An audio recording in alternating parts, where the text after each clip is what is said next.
Welcome to the Terrible Podcast with your hosts from SteelersDepot.com, where you can find all your latest and greatest Steelers news. It's Dave Bryan and Alex Kozora, always lit, talking Steelers. And now, here's Dave and Alex.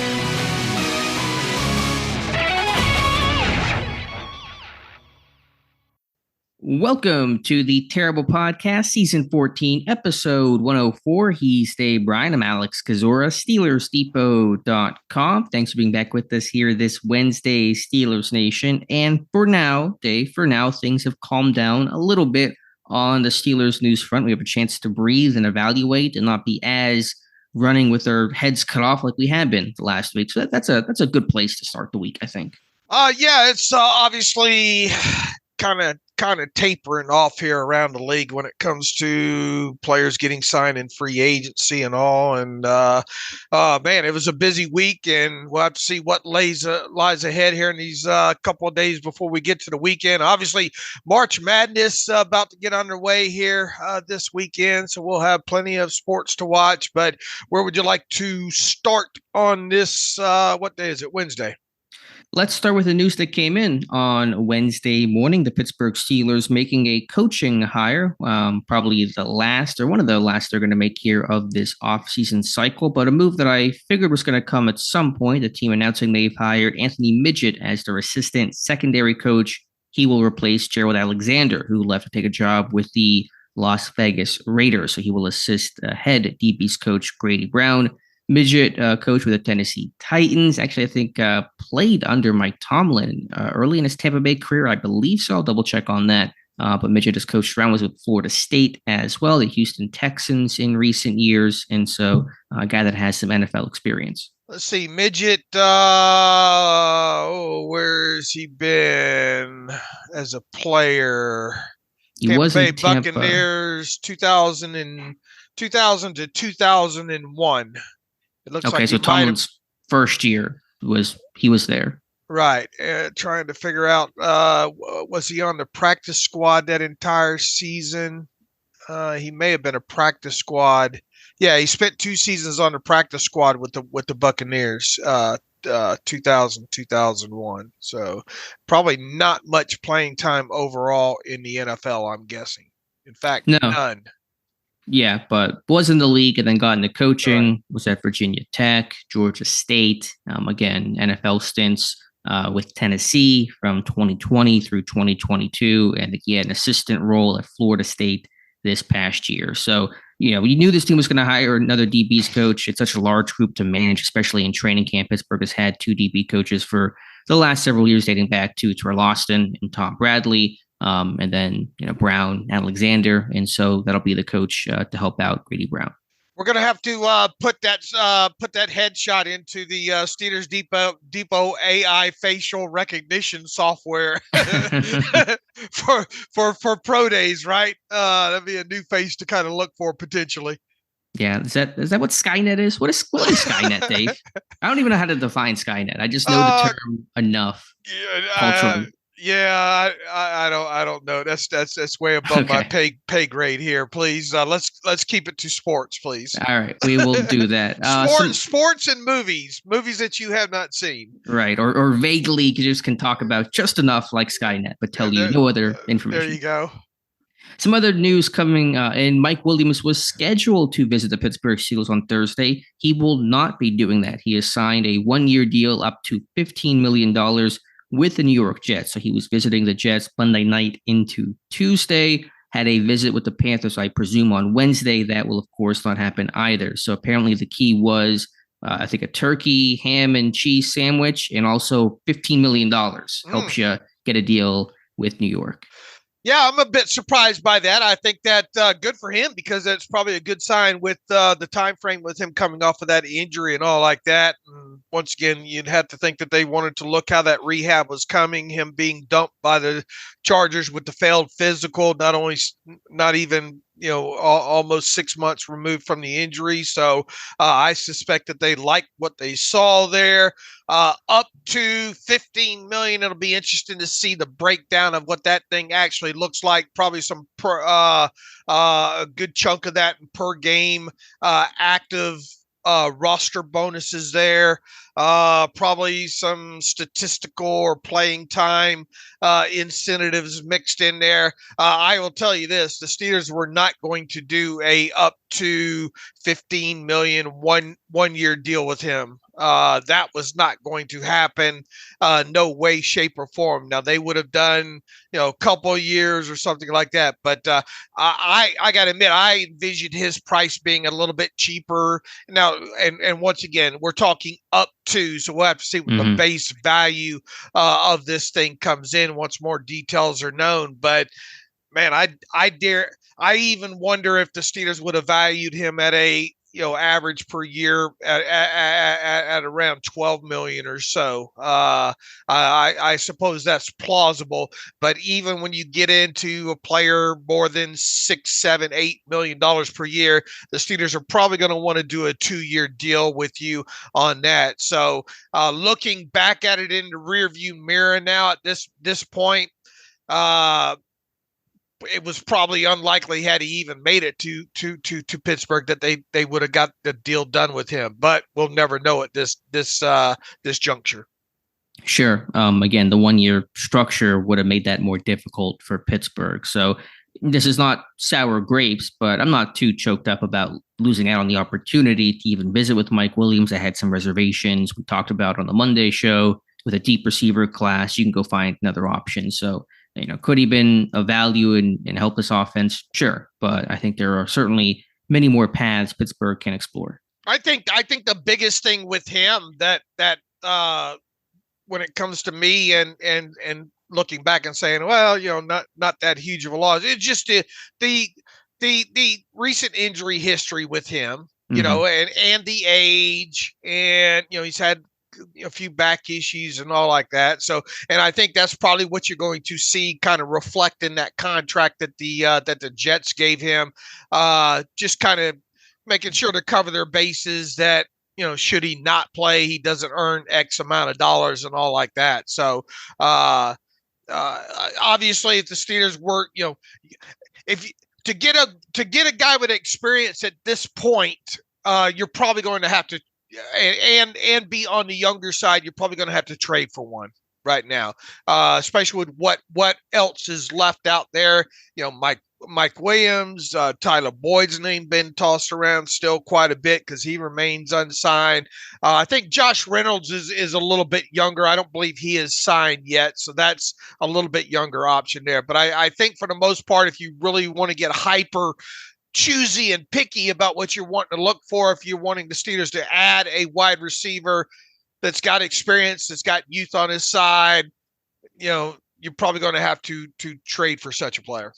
And we will talk about one name that's been mentioned in that trade camp possibility, and Brandon Aiyuk in a moment. You like how I segued that? Well, do you want to go right to that? Yeah. Or do you want to? Okay, well, let's dive right on in, because that has been the rumor here in Pittsburgh about Brandon Aiyuk. I'm not sure how much is smoke, how much is fire, how much is just kind of speculation and wishing it into existence, as the kids like to say. But there was a little bit more smoke that came up yesterday when Aiyuk, who is not big on social media, does not tweet often, tweeted at Mike Tomlin saying that they're saying we look like twins. I think he said, "What do you think?" And that goes back to if you're not as online as Dave and I are. I think a month ago or so, there was a photo of Aiyuk that had a pretty striking resemblance to Tomlin that was kind of being pushed around on Twitter a bit. And so just given that Aiyuk wants a new contract and will the 49ers pay him, you can lay out that situation. Will, Dave, I'm sure. But the fans are hoping and thinking and wishing that Aiyuk can come to Pittsburgh. If you want to play connect the dots and play the plausibility game, and step back and look at this from 30,000 feet and try to look at both sides of this, That's exactly what I tried to do late yesterday evening there. I think about 9 o'clock I had this post go up, and it actually did pretty good overall. It's doing well today, and I suggest everybody read it if you want to know about the plausibility here. But in a nutshell, a let's start with this. Brandon Aiyuk is now in the final year of his contract, and that's the 5th year option aspect of it. He is set to earn, what is it, $14.124 million in 2024. He obviously coming off of a couple good seasons. He wants to get paid this offseason, and I think the first place that you start here is why would the 49ers even entertain trading away such a good player in Brandon Aiyuk at this point? And I think it's the fact that they're probably going to have problems trying to pay him this offseason. They've already got players under contract such as Deebo Samuel, George Kittle, Christian McCaffrey, Trent Williams, Nick Bosa, and Javon Hargrave, who all have APYs of $15 million or more. So that makes it tough to pay a guy like that. Did I even forget to put the linebacker? Fred Warner? Yeah, Fred Warner in here. What's Fred Warner's APY? I assume it's good for being the best off-ball linebacker in football. I don't know how the contract is structured. Let me look real quick and see if I made a mistake in not putting him in. Yeah, he's $19 million APY. So shame on me for leaving him off the long list. There's just another added reason why it makes it tough for them to pay yet another guy there. And there's been really from looking back, there's really been no kind of speculation that they're even close to trying to even work on a deal with him. So let's assume, Alex, that Aiyuk is indeed on the trade market.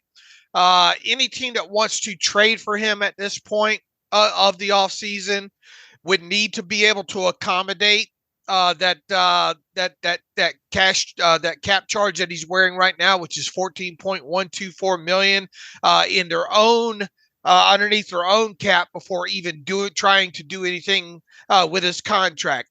Are the Steelers at least in a position where they would not have to restructure or cut any players in order to afford a $14.124 million cap charge? The short answer, according to my calculations, is yes, they should be able to do that, but just barely. But they should be able to do that, even if they're slightly, and my numbers are wrong. Could you believe such a thing? Never. They could obviously just restructure the contract of Alex Highsmith and have plenty of enough cap space to be able to afford such a trade there. So, all right, I've got us to the point of this is all speculation. Is it plausible that the 49ers entertain trade offers for Aiyuk? I think yes. Is it plausible that the Steelers be able to afford trading for a guy like Aiyuk because of the cap charge he has right now without having to do any other moves? The answer is yes there. Now, if you're a team trading for Aiyuk because of him wanting a contract extension, the 49ers are probably going to give him permission to talk to another team about what a contract extension would look like. Would you agree? Sure, because Aiyuk, if he wants to, if a deal is going to happen, he's going to want to have some assurances or some idea of the team he's going to go to that they want to work out a deal. So, yeah, that would make sense. All right. I would agree with you and myself on that. So,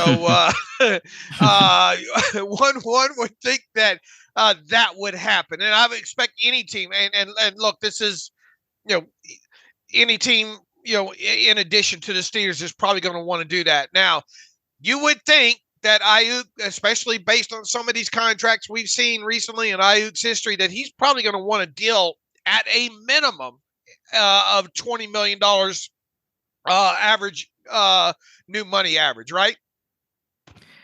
I hadn't looked at the whole landscape. I know that's what you had projected, and I trust you on that. What did Deebo get when he got paid a year, maybe 2 years ago. It was a big money deal, but I assume he wants to easily beat that number. Well, if he's going to easily beat that, then you're talking probably even a little bit more there, because his number came in at average yearly value of $23.85 million. Mm-hmm. So you're talking, if you're topping that, you're talking about $25 million in new money average, which is that's quite pricey. 25.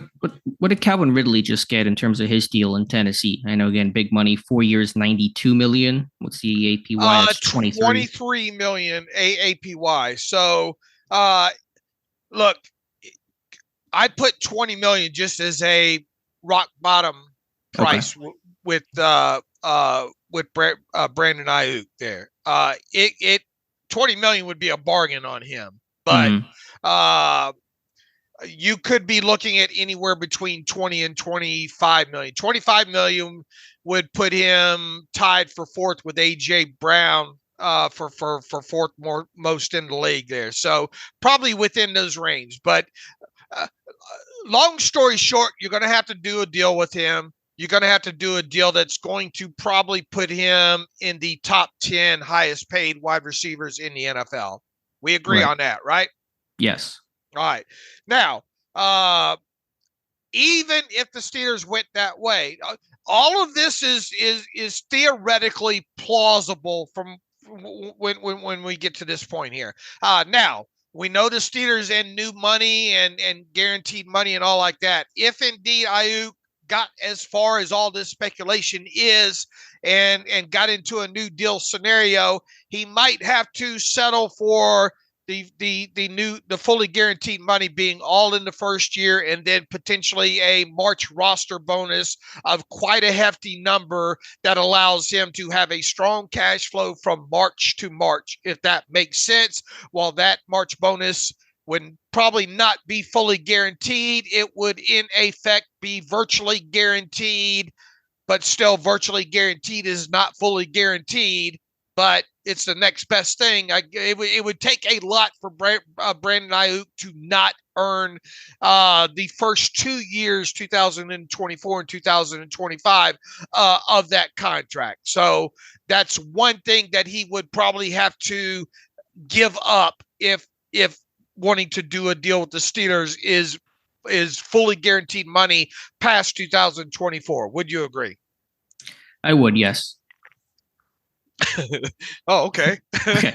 I don't have. I'm sorry. I caught you mid drinks there. I should have expanded my answer. I do. Yeah, I think that makes sense overall based on how Pittsburgh does their contracts. All right. Now look, an extension, any type of an extension with Brandon Aiyuk would take that cap charge from $14.124 million in 2024 and probably cut it in half, which would need to be a byproduct if the Steelers traded for him. That's all feasible as well too. Now, I think really here, Alex, when you want to talk about plausibility and trying to figure out, how likely this thing is. And now here's the thing, a 20 million or more new money average, that would put him second highest on the team behind TJ Watt. So there would be a huge historical aspect to such a thing happening with Brandon Aiyuk. Now, you could say this is a new regime. Omar Khan, this team's got to do something. It takes drastic moves like this and breaking trends, streaks, historical perspective. If you're in the category of thinking that Omar Khan might be willing to do as such, well, they're then throw it on the plausibility fire, if you will, there. But it would take. From an historical perspective, it would be quite significant for this team to go out and make a move, what I call a trade and sign, and then put a player, make him essentially the second highest player on the team. And as an outsider, well, you want to talk about us writing and having some fun and talking about that for a couple of shows, we would certainly do that. The most important element of this is what would the trade compensation look like? And to me, that might be the hardest thing to kind of project and figure out.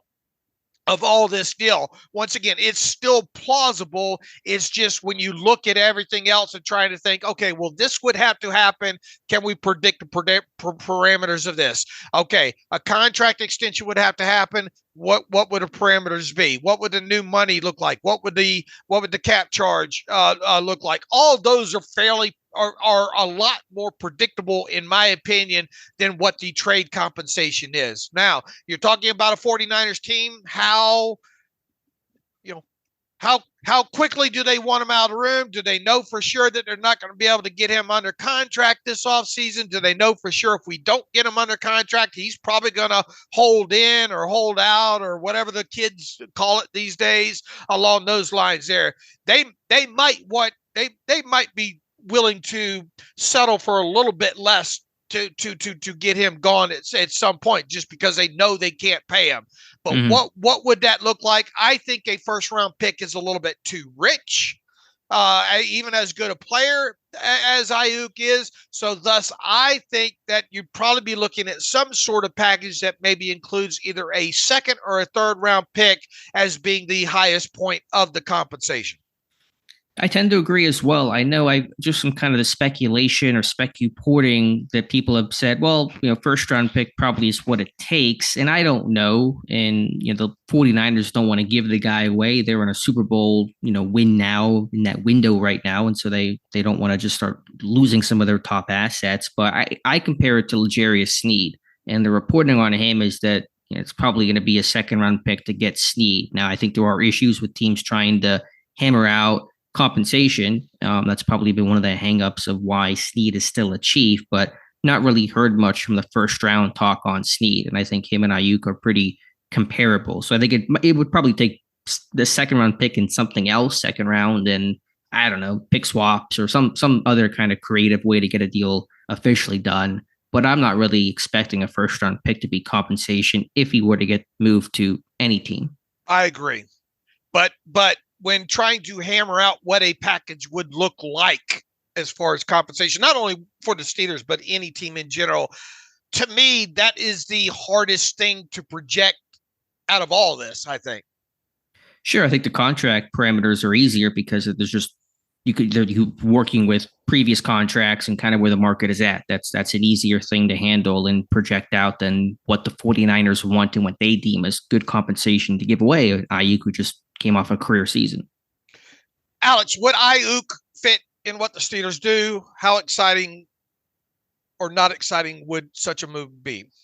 It'd be very exciting. I think he does fit overall. I mean, you saw him have a great performance against Pittsburgh in week 1 to open up the season, 2 touchdowns, mossing Patrick Peterson on that first catch along the right sideline in the end zone. He's got size, he's physical, productive. So no questions really to me about scheme fit. To me, the question is, do you want to draft a receiver in the first round, or do you want to maybe trade a high pick for a receiver and have to pay that guy big money as you would with Aiyuk? That's what it comes down to philosophically. Right. You got a guy that you already know can play in the NFL, still has youth on it. He just only turned 26 too. So, you could ideally do a 4 or 5 year contract with him.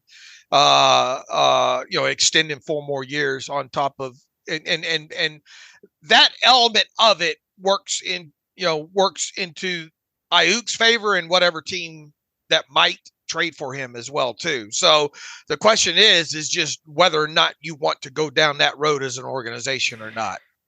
Sure. The downside is you got to pay him. I mean, you got to pay him big money as opposed to a rookie where he's going to be cheap for at least his first 2 years playing for, peanuts comparatively. But the risk with the rookie is, okay, what's the upside? He becomes Aiyuk. It's kind of the Family Guy joke that a boat's a boat, but the mystery box could be anything. It could even be a boat. And it's like, well, just take Aiyuk. The rookie could be Aiyuk, but you have Brandon Aiyuk right there. So I've kind of gone back and forth and wrestled. Would I want to do that? I've kind of leaned towards, if you had to give up a second round pick for Aiyuk, or would you rather draft somebody? It's a really good receiver class that obviously helps, push the draft idea, but it's not like Pittsburgh has a ton of financial investments or that they couldn't be able to afford this, or they got a bunch of guys on offense that they have to pay right now. So you kind of look at that and say, you think you could better justify that because, if you really want to be aggressive, take the known guy that's still young over the draft pick that might become Aiyuk, but who knows what'll happen with that draft pick. I think you said that very well. And once again, the youth aspect of him being 26, he's been healthy, hasn't he? As far as I'm aware, I hadn't done a deep dive on the health side, but how many games did they play this past year for the 49ers? We can check. The known commodity versus, and look, there once again, and we've said this several times, this is a great wide receiver draft class, and still nothing would prevent. Now, are you going to draft a wide receiver with your first or second round pick if you trade it for a guy like Aiyuk? Maybe not, but there's still, as deep as this class is, you could add a wide receiver still in the third or fourth round. Yeah, I mean, at that point, then you're looking at center. Now, and again, I'm not convinced you have to trade a first round pick. I think you could do a second round pick and something else for Aiyuk, and then you get a first round pick there to really target center. Is kind of the way that you would map this thing out. Right, I agree. But I'm not gonna be mad if they don't do it. And I know Pittsburgh has been aggressive this offseason, but they've been aggressive at quarterback, but they've also not really had a lot of commitment to the quarterbacks, and Wilson on the veteran minimum, and Fields for a future 6th round conditional pick. I mean, Queen was their big swing in terms of spending, but even that is half of what Aiyuk's going to get, and it's structured very favorably to Pittsburgh. So I mean, Pittsburgh has been aggressive, but Aiyuk is a different level of aggressiveness. Yeah, and once again, we got the historical. And look, we talk about historical aspect. Patrick Queen is now the highest paid outside, unrestricted free agent APY that this team's ever had, and not just by a little bit too. I mean, he shattered the roof. He jumped way. He well cleared the bar as far as that goes. So this would be the dawning of this would be Omar Khan saying, look, throw your Blues Clues book out the window, Oh, for sure. Yeah. So I'm not going to sit there and say this is not going to happen because of that. And this team is aggressive. And again, there's the urgency to win and win now and get over this playoff drought hump. But I'm not sitting there saying I'm going to expect this deal to happen either. Right. I wanted to look at this from all angles in this post, and I feel like I did a very good job on it here when it comes to the plausibility. Now, whether or not it from all angles here, plausible and theoretical and all like that, could a deal like this be done on the Steelers side? And the answer is yes. You can work around all these parameters that we laid out right here and get a deal done. So will this trade ultimately happen? I don't know. but people, I know over the years, people will say, well, anytime I see plausibility of trade and Dave writing about it, it ends up being 0.000. But, looking at it from all aspects and with what, Omar Khan has done, I think there is a level of plausibility to it. Now, would you support the idea? Absolutely, I would. Okay. Absolutely. I would say good on you. Yeah. If this team wants to make a push this year, they've got to make more of these, these moves that aren't that have been predictable that they would not make. I feel if they want to get this offense where people are even a little bit more excited than maybe they are now just because of the quarterback position, a move like this, this to me would be a needle mover. Oh yeah, no sure. Question. No question about that. Yeah, I'm, and I don't say this flippantly. I don't say this to all possibilities, but yeah, I'm in favor of the idea too. Because again, the youth side, if he was 29, then it's probably a different discussion to have. But again, if the choices are, trade a high pick for Aiyuk or go draft a rookie. And again, I love this rookie class, but I'll take the known commodity. And again, without a lot of financial commitments offensively and a rising cap, it'll continue to rise. I don't see a lot of financial barriers to this other than just the hierarchy aspect of how Pittsburgh normally operates. Right. And then we would obviously have to see what they did with the first year guaranteed money and yada, yada, the other things like that would be historical in aspect if they agreed to more guaranteed money past year one and that kind of thing there. But at its core, this deal could be done on the Steelers side. What would they have to?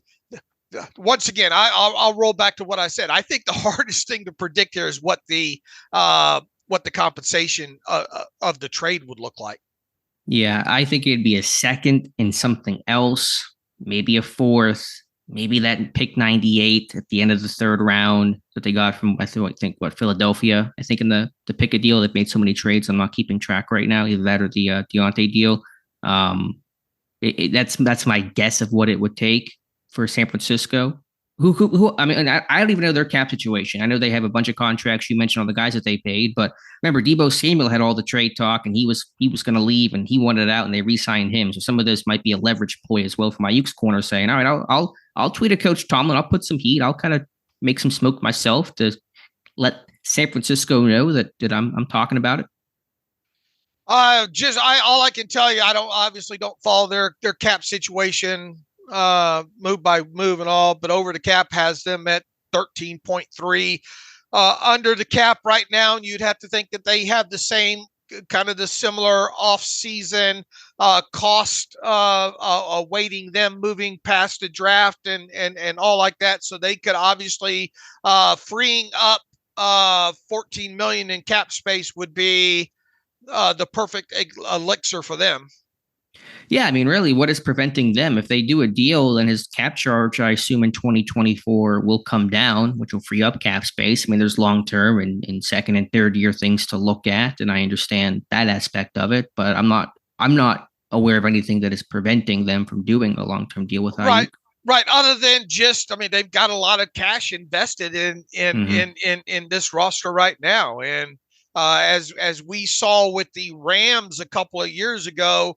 Yeah, you can go all in, but usually there are repercussions to that, both cash and cap in a few subsequent years. Sure, but this is their window. They are in their window. I mean, they nearly beat Mahomes in the Super Bowl, just this past year, and they made it to the NFC title game 2 years ago before they ran out of quarterbacks and lost their chance. But just kind of arguing each side. If they did trade Aiyuk, they got Juwan Jennings, who's been probably underutilized because there are so many mouths to feed in that 49ers offense, and he's been tendered, and he's going to be a free agent next year too, I guess, unrestricted. Right. So, but that's a guy that probably could step in that's really playing good football for them.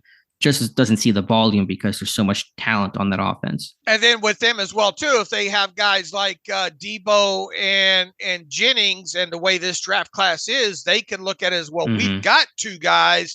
We can go attack the draft class in the in the second or third round with with maybe whatever compensation they get from the Steelers. So that might be their thought on this as well, too. Sure, that's a good point. They can certainly replenish. I assume they don't have a lot of holes on that roster right now, so. I'm betting they can do that. I guess for Pittsburgh, not the only, but I think the biggest place to argue against it is that's kind of a move to a degree that a Super Bowl contender would make. And I still don't put Pittsburgh in that Super Bowl contender camp. Even with Aiyuk, I don't know if they're there just because there still is that uncertainty about the quarterback situation and competing with some of the elite quarterbacks of a stacked AFC. So that would be the thing that would be my hang up that would give me pause on Aiyuk is, okay, yeah, you made your offense better, but are you still just win a playoff game, divisional round team? Are you really in position to make a serious run at a title? I will say what I just said a little bit ago. I think it's a needle mover. But where does the needle move to is the question. I think it puts you where you're expecting to not only be in the playoffs, but win a playoff game. And then whatever happens in the tournament at that aspect, how good you're playing, how healthy you are. I think it gives you a lot better chance at making a run. Sure, no question. Again, I'm in favor of the idea, just kind of arguing the other side. But yeah, you're in a situation, again, where your quarterback room is cheap for now. Now you're going to have to pay somebody probably after the season or start anew at the quarterback spot if you pick neither Wilson or Justin Fields. So there'll be some consideration that has to be made for 2025. But again, who knows what will happen? I'm all for the move. I am all for the move as well, too. Whether or not it happens, we'll see. I don't know whether or not it's going to happen. All I can do is lay out the plausibility aspect of it there. Yeah, same. No idea when or if or compensation exactly. I mean, if it were to happen, you would think it would be before the draft, obviously, so the 49ers could go out there and replenish and replace. So that'd be my assumption. It could even be a draft day trade, which would be even more insane to happen with AJ Brown a couple of years ago. Unlikely to happen during the draft, but who knows? And once again, a key component to this possibly happening is I would think the 49ers would have to give Aiyuk and his representation permission to talk to the Steelers, because you're not going to want to trade for a guy and not have parameters of an extension already in place. Sure, that's a situation where with the compensation, you want to make sure you're confident a long-term deal can be struck shortly after he comes to Pittsburgh or wherever he goes. Right. All right, so we'll keep you posted on that.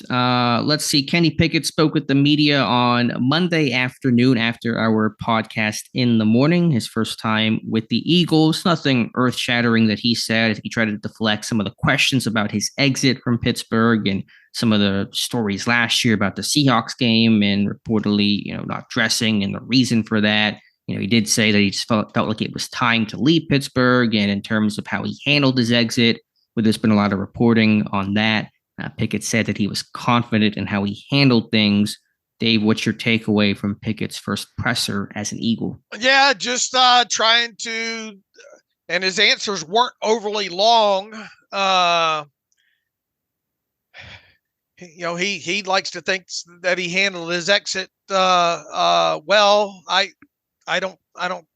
I still think it looks bad on him at its core and all like that. He's been blasted every single way. Damian Woody went after him on Get Up, and I think it's fair.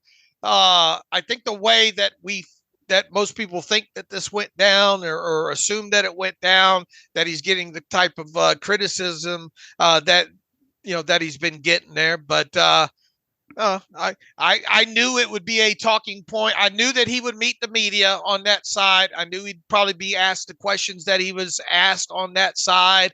And at its core were his answers kind of predictable? Yes. So, I mean, we've covered it. Do you have anything to add about how he handled it? I really don't. Again, I don't know all the details there. I think what for Pickett, what ultimately matters is, am I in a new place? And he got his wish. He's in a new place and did so immediately. And I think he's probably, in his mind, whatever means he had to do to get there, to go somewhere else, is worth it. So will he come to regret it? Who knows? Again, he's the clear backup in Philadelphia now. So it's not like he's going to a better situation in terms of chances to play, but that's his choice and that's fine to make. And we'll see what happens. All right. Not worth spending a lot more time. We've talked to him about him quite a bit since the trade broke and moving forward. All right, Dave, let's talk some NFL draft here. We've been so wrapped up in just the hecticness of free agency. We are only just about 5 weeks away from the 2024 NFL draft, and the list of pre-draft visitors is starting to add up here for Pittsburgh in terms of those guys that will come to the team facility for a visit. We know two of them, and they are relatively small school names in Northern Iowa defensive tackle Christian Boyd and Georgia State offensive tackle Travis Glover. And Pittsburgh has shown a lot of interest in Glover. They sent at least one O-line coach and assistant O-line coach Isaac Williams to the Georgia State Pro Day earlier this week. Now he's coming in for a visit. That's a guy that certainly should be on people's radars right now. Yeah. I mean, from barring something happen, we expect this team to draft a tackle at some point in this draft. And as we've mentioned, this is a relatively deep tackle class here, so it's not surprising that they're looking at some of these guys. I'm getting the feeling they will draft a tackle, just the feeling right now, but I think it's going to be a bit later than sooner in terms of when that'll happen, more third round than first round, just kind of where I'm at right now. I would agree with that. It's still, and until they do something at center, right. It feels like, and we've said this almost right out of the chute, it feels like a center is coming in the first or second round. And then, once again, we'll see obviously what happens with this Aiyuk stuff and whether or not that comes to fruition and all. But it feels right now from where there are three positions that technically I think it feels like this team could go in the first round. And in the order, it would probably be center, and then maybe a tie with wide receiver or tackle, I guess, overall, with maybe wide receiver a little bit of an edge at that point. But it feels like, at least right now, from moves that are made, if you want to circle 3 positions where you think the first round 20th overall pick could come, it would be those 3 positions: center, wide receiver, or tackle. Yeah, I think tackle's still a possibility, but just kind of reading the tea leaves of the interest in kind of these more, middle round guys. And again, the big hole at center, and right now the hole at receiver. We'll see if that changes with anything Aiyuk related. On Glover, he's big, he's long. We know that Pat Meyer really prioritizes length. They've had a lot of exposure to Glover. Isaac Williams was coaching him at the Senior Bowl, at his pro day, and then coming in for a pre-draft visit.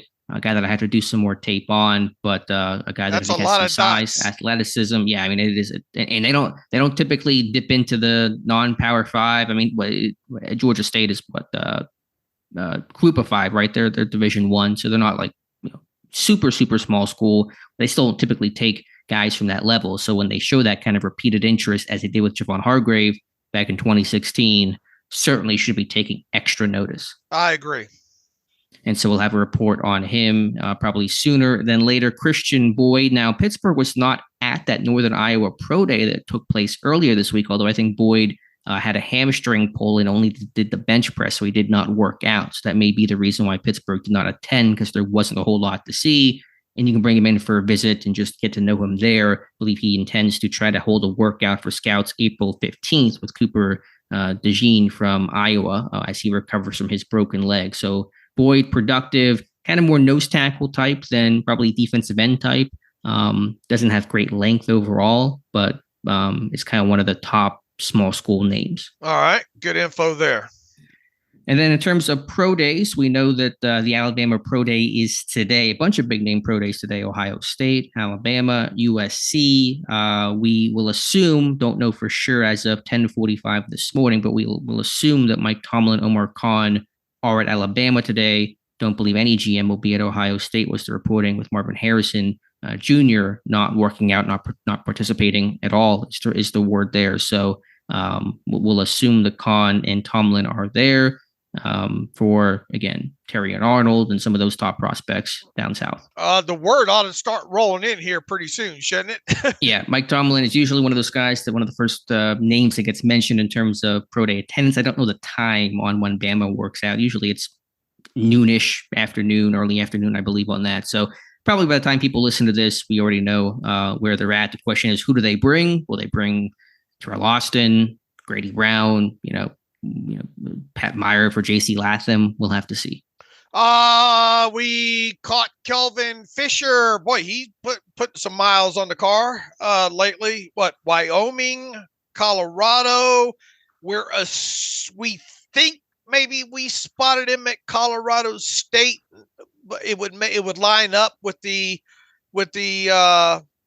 path that he's taken if he was at Colorado State. Who else have we spotted and where? Khan and Mike Tomlin not at the, at least, look, if they were at the Toledo Pro Day, we would know about it. So they weren't there, but it feels like Dan Colbert was there.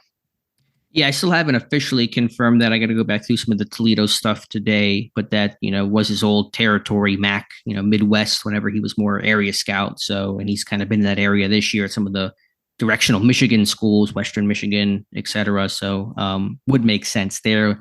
Pittsburgh, apparently, we don't have visual confirmation on this, but according to Jim Nagy, sending a quarterbacks coach to South Alabama for Carter Bradley, potential late round day 3 quarterback, was at Toledo, actually, then transferred to South Alabama for the 2022 season. I don't know for sure if that's Tom Arth. If it's quarterback coach, he's the only one carrying that title currently, so that would make sense. But I guess it could be Mike Sullivan, even though he's now technically the senior offensive assistant in Pittsburgh. All right, maybe some footage of that will surface here in the next 24, 48 hours. Yeah, I've been looking, have not had any luck so far, but we'll keep looking. Ike Taylor was at Miami Tuesday, I believe it was, to work out the DBs as he did last year. That's Cameron Kinchins. James Williams did not work out, so he didn't actually go through the paces, but that's kind of hybrid safety linebacker type. but Kinchins is regarded as one of the top safeties in the draft. Other than Pat Meyer and let's see, Austin at the Clemson, tell me about some position coaches. Yeah, there haven't been a ton so far. Again, Meyer we've spotted. We know Isaac Williams at Georgia State. We know, at least it sounds like Tom Arth was at South Alabama. I don't know. I'm still trying to see if Aaron Curry was at A&M. I don't have confirmation on that, but I know he tweeted about pro days, and I thought maybe I saw him. I'm still kind of going through some of the tape there. If he was there, that'd be for Edgerrin Cooper. Now, of course, signing Patrick Queen kind of, lessens the need for off-ball linebackers. So we'll see. Have not seen, for the receivers, Zach Azani. Haven't seen him. Haven't seen Carl Dunbar, right? And so I'm a little surprised on that. Maybe some of these pro days coming up here with LSU and Michigan. We'll have to check on that. All right. Speaking of off-the-ball linebackers, Cole Holcomb posting a video. That's a guy we have been wondering about, have heard very little on other than Mike Tomlin and Omar Khan just kind of talking about no timetable on his recovery. But Holcomb is training with well-known trainer Pete Bomarito, and a video posted of him doing some workouts in the gym. He's got a sleeve on his left leg covering it all. So, I don't know what exactly that means, but the fact that he's at least working out, wasn't doing any lower body workouts in the clips that we saw, all upper body, but the fact that he was standing, there's no boot, we wouldn't need a boot for a knee injury, but no medical apparatus, I guess you could say, and him working out is at least a small but positive sign. All right. So what does that mean for his timetable on recovery, when he'll return? Who knows? Khan sounded both optimistic and pessimistic with what he talked about at the combine, saying that we think he will return, but there is no timetable. It's still early. And, obviously signing Patrick Queen signals that maybe they're not confident and Holcomb to be fully ready come week 1. All right. At least we got eyes on him, and maybe we'll see some more of that rehab process moving forward into the offseason here. Right. And if not, then we'll get a check-in probably during the spring, OTAs, minicamp, to see what he's doing. I'd be surprised if he was doing much, but just to get an update, maybe even hear from him, will be useful. Anything else here, Dave, that we are missing that we should discuss? Let's roll through real quick and see if we forgot anything here, Alex. Okay. And again, pro days today, USC. Maybe they'll send somebody out there. Obviously, the way Caleb Williams dominated. Don't know what Pittsburgh could be doing out west. Alabama, I'm sure they'll have a strong contingency, and they'll probably have somebody at Ohio State. A lot of people starting to maybe speculate about Terry McLaurin with Washington, and could the Steelers potentially trade for him? I'll tell you this about Scary Terry. He just had a $2 million roster bonus that I think was paid on March the 18th, and generally when you have roster bonuses involved in teams not making a move before hitting those marks and all like that, you tend to believe that it would take a lot, maybe at this point, to pry a guy like him away from Washington. So if you want to look at the plausibility factor on that, and here's the other thing with him as well too, you're talking about a guy that's carrying a $15.15 million base salary charge on top of it there. So not only would you have to accommodate that under the cap, are you going to turn around and restructure him and extend him at that age? I would think probably not. So, I mean, if you want to stack up the plausibility factor when it comes to a guy versus Aiyuk, trading for a guy like Aiyuk versus trading for a guy like Terry McLaurin, there's a more of the tea leaves and probability lie within a trade for Aiyuk a lot more than it does for a guy like Terry McLaurin. Right. And I'm not even sure where the McLaurin rumors came from. I'm not sure if there's a report or anything on that. I think people are just trying to uber speculate past the because didn't Dulac go on Eisen and say something like, this team's got another big move coming or something like that? I think people are just trying to speculate and go off of that even further beyond the Aiyuk stuff. Right. So, Dulac did say that, which is notable, which is why we're talking about Aiyuk even more probably, but we'll wait and see. All right. Anything else that we are missing here? Coaches, pro days. I'm trying to think of anything else here, Alex. No, I think we're probably good. And so it's quieted down some right now, but I'm sure things will pick up. And again, pro days will have our attention, and we'll go from there. All right. Shall we do some emails here? Yep. Let's get to some reader emails and close out today's show. All right, Bryce writes back in. One thing I like about Wilson and Fields signings is that because of his age, it should not prevent the team from still drafting a quarterback this year. If they think a guy of the future is available, all options should be on the table. Your thoughts? I put more, and I think we've said this a few times now since both these moves have been made. I would really be surprised if they drafted a quarterback early. I could still see something in the later rounds as far as a quarterback being added to the room, but I would be super surprised at this moment if this team spent like a first, second, or third round draft pick on a quarterback. Yeah, again, I get the idea in principle, and I've always advocated for drafting a quarterback, and that's how teams find their true franchise, players moving forward. But I think for where Pittsburgh is at, given their moves and aggressiveness and urgency to win now, that is looking far less likely to occur. Justin Brisbane has a question about Brock Bowers. I haven't seen hardly anyone mocking Bowers to the Steelers. I think we are all missing that as an option. He says the way Smith likes to play offense, he feels like a fit. Imagine rolling out there with Bowers, Freiermuth, and Washington at the same time. We obviously have other needs, and that likely why he is being dismissed as an option. But it feels like the type of pick they would make if he was there at 20, regardless. Just curious what you guys think. Thanks for the excellent coverage. Also, on a side note, who are you both taking in your brackets to win the NCAA tournament? I don't even know. Depot has their own contest here. I got to get that done. I don't know anything about who I should take, who I shouldn't take. All I know is Virginia got their doors blown off of them by Colorado State last night there.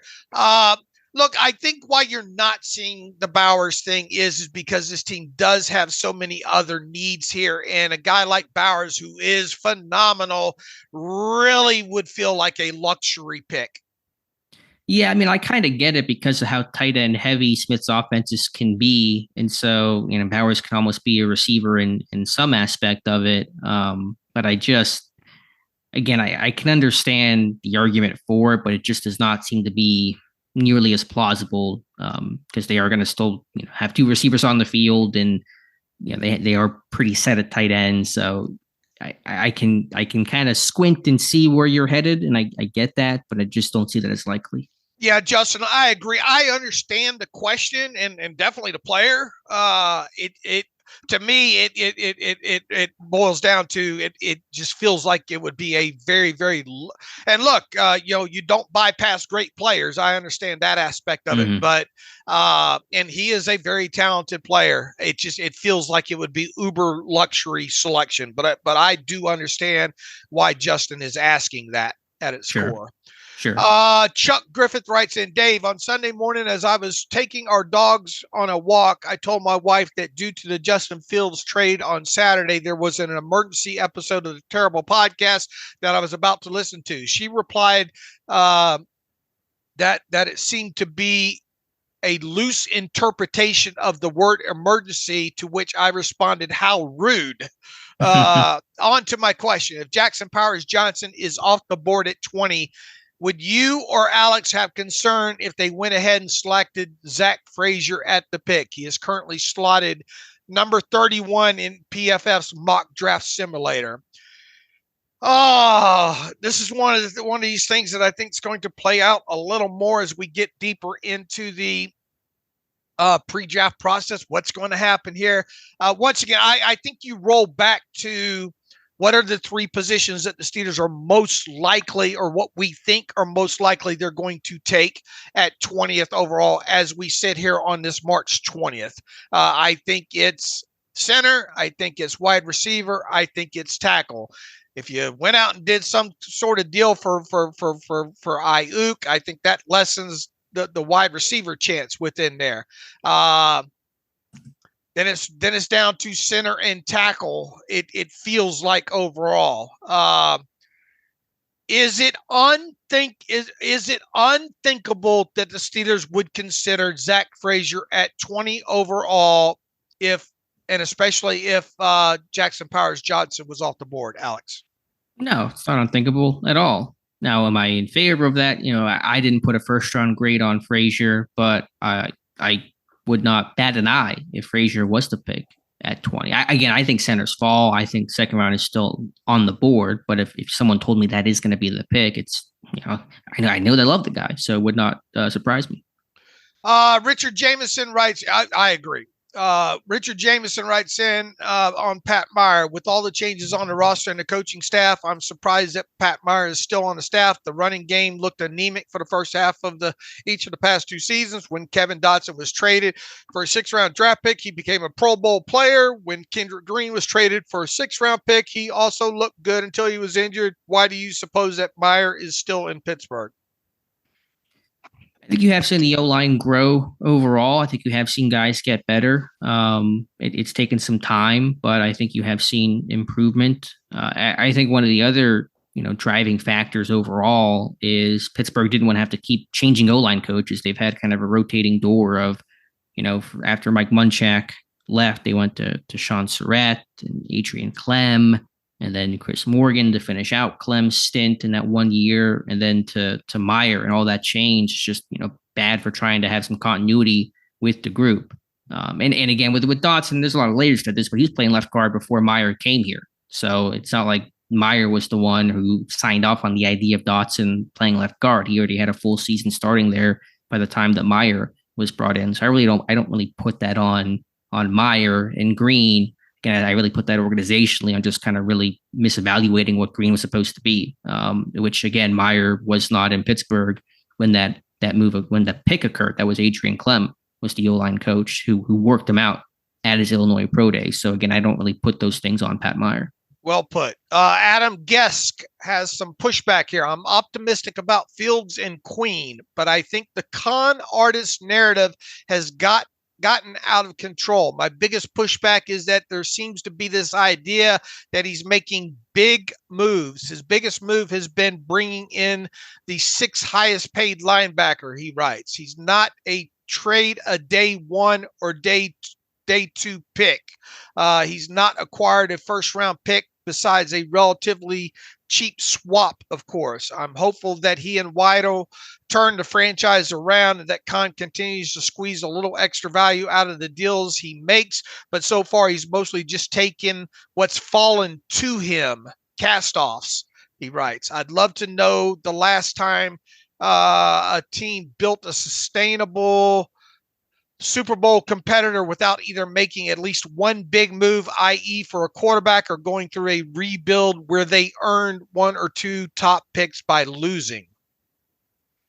I don't know the answer to the latter. And again, I've been very clear to point out that, quarterback, they've been really, again, radical, not reckless. They've been aggressive moves in the sense of really overturning that entire room, but without having the long-term investment or the risk or big financial, commitments the way that other teams have had in the past. But I think it's certainly been a different change. And I don't think you have to mortgage the entire team for one guy to call somebody aggressive. Sometimes that can be just stupid and reckless and too aggressive. So I get the point. And again, I've made very clear about the quarterback situation. There really isn't a lot of risk or commitment right now with those guys. But I think you are seeing I'm seeing this team feel that urgency of needing to do some different things, of trading Deontay out and trading Pickett out and changing all the quarterbacks and going after a top of the market guy like Patrick Queen. And those things have been atypical of what Pittsburgh has done the last 2 decades. Yeah, you had a nice post about that the other day, right? The radical, not reckless. Yeah, again, or is that what you're referencing? Yeah, well, you had something else, I think, just recently. Or the moves born out of frustration, right? Yeah, that's where I think you're getting kind of this topsy-turvy, crazy offseason. And Pittsburgh hasn't done anything they can't undo relatively quickly, but good. I mean, if you're making moves and you're not kind of putting yourself in a corner or putting all your eggs in one basket. That's actually a really smart way to handle your offseason. Good answer.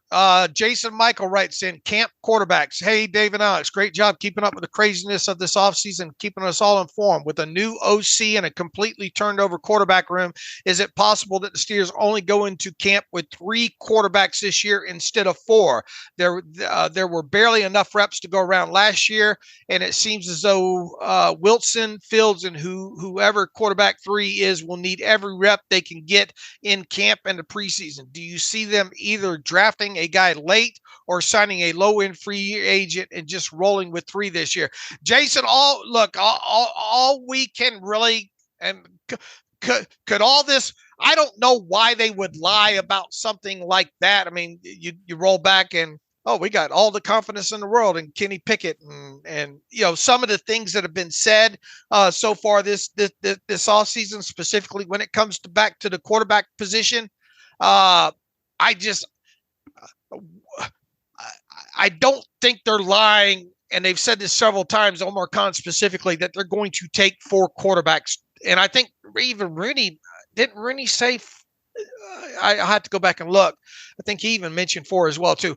I mean, look, is it the end all do all if they did not take 4 to camp? No. But I trust them at their core when Omar Khan says we're going to take 4 quarterbacks to camp. Yeah, that's not earth-shattering news where you're trying to have a smokescreen to throw somebody off the trail. Now, you could argue, do you need 4? Because that 4th is going to sit until somebody gets hurt. But then if somebody does get hurt, you want somebody who's been in your system that can step in and run practice other than trying to sign somebody mid-training camp who, doesn't know your playbook at all. That's probably their rationale. How will they get the 3rd and 4th guy? Again, I think the 3rd guy could be a very low-level veteran. It could be a late-round draft pick. I think also makes sense. And then you would couple him with a low-level undrafted free agent, somebody from the tryout circuit. That's probably how they finish building this thing out. And look, you only have 2 in the room right now, and both those guys, Wilson and Fields, will not be participating in rookie camp. We'll see who the 3rd is. If he's a veteran, he won't be participating in rookie minicamp. You need a couple of arms to, obviously, you could have tryout guys come in and or an undrafted guy, but it feels. To me, I'm expecting 2 more quarterbacks to be added to this roster before mandatory rookie camp. Do you think they draft one late? I have no reason to come out right now and say that this team will not draft a quarterback this year. I think it's still very plausible from where we sit here right now today that they spend a later round draft pick on a quarterback. I agree. All right. Let's take one more here from Brett Nile. He's got about 18 questions in here. We're not going to take all those. A couple of follow-up questions on the discussion of Kenny Pickett. I think the mistake wasn't so much drafting Kenny as much as the decision to draft a quarterback first round in a weak draft class. Isn't this the same mistake they made with Artie Burns and Terrell Edmonds? Thoughts on that? We'll take the second one too. Do you agree that the team waited too long to address quarterback? From the moment Ben injured his arm, the team no longer had a franchise quarterback. In my honest opinion, it took them too long to realize that, and they should have addressed it earlier. So what are your thoughts, Alex, on that mistake wasn't so much drafting Kenny as much as the decision to draft a quarterback first round in a weak draft class? And isn't that the same mistake as Burns and Edmonds? And do you agree they waited too long to address the quarterback situation from the moment Ben injured his arm against the Seahawks back in, what year was that? 2019. 19. I don't think it's exactly like Burns and Edmonds. I think Pittsburgh was overcorrecting and focusing too much on athleticism and kind of, just get a athletic talent in the room and try to build him up, because they were correcting from their miss on Jarvis Jones, who they realized, okay, we shouldn't be happy he ran a 4.9 at his pro day or whatever it was. And because he fell to us, there's a reason why he was falling, because the athleticism was not there. I think Pittsburgh was overcorrecting in that aspect. On the quarterback, I think there's a lot of layers to it. I think, Pickett was the wrong guy. and there probably wasn't the right guy to take. You see the 22 quarterback class, besides Brock Purdy, who of course was never in the first round or early round discussion. There was no correct answer. That was the actual right answer. There is no answer. So yeah, it's probably fair. I've had the critique of Colbert that he shouldn't have been the GM through that 2022 bulk of the offseason cycle. Shouldn't have been the GM for the first wave of free agency, nor the draft, knowing that he was going to step down. That was his final run. I think it was a bad way to go about it. I said it at the time. I still say it now. I think Khan is trying to undo some of the mistakes of 2022. I think Colbert was trying to leave the team with a franchise quarterback to have kind of that last piece of the legacy and hand the baton off to the new guy and say, here's your quarterback, go win with him. I think that was a mistake overall. So yeah, I think the notion of taking Pickett and just taking a quarterback in general was faulty from a couple different angles. All right. Anything else to, I think we've got, looks like there's something coming up. Is this, Tomlin is at the Alabama Pro Day, at least according to John Calipari of all sources. Apparently he was on the Fan. He's of course playing in Pittsburgh for the tournament this week, and said Calipari wanted Tomlin to speak to the team, but Tomlin said he was going to be at the Alabama Pro Day and would be unable to do so. So that is the connection there. I'm sure we'll get visual on Tomlin and probably Omar Khan here pretty shortly. All right. And we will update the Pro Day tracker with other things that we find throughout the day. And all right, we should probably get out of here now, right? Yep, we'll come back on Friday and see what's new, talk about some of these pro days, whatever else is happening. So I'll be back on Friday. All right. In the meantime, you can follow me on Twitter at Steelers Depot. Follow Alex on Twitter at Alex_Kozora. Follow the show at Terrible Podcast. Email the show, theterriblepodcast@gmail.com. If you like what we do and want to donate to the cause, SteelersDepot.com. Hit the donate button up right navigational bar. Also, if you like an ad-free version of the site, SteelersDepot.com. Hit the ad-free button up right navigational bar and follow all the directions that way. Until we meet again, we never know when we're going to have to do one of these another one of these emergency podcasts. But until then, as always, thanks for listening to the Terrible Podcast with Dave and Alex.